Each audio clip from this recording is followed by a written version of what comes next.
The tool you will need for throttle replacement is a Phillips head screwdriver. Remove the black sleeve and use a Phillips head screwdriver to unscrew the screws on the orange plastic part. Turn the silver snap counterclockwise to release it and separate the orange plastic part.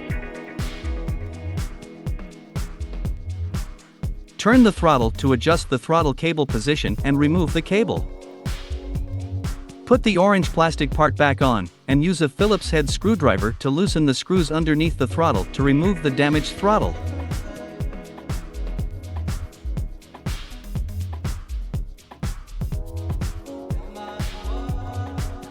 Insert the replacement throttle back in place and pivot the orange plastic section. Turn the throttle to adjust its position and reattach the throttle cable.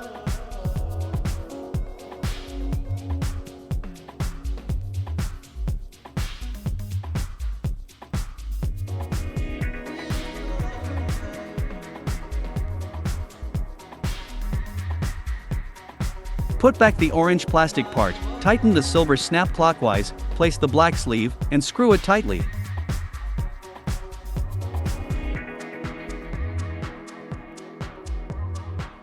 Reattach the unscrewed screws, tighten the previously loosened screws, and finally, turn the throttle to check the installation status.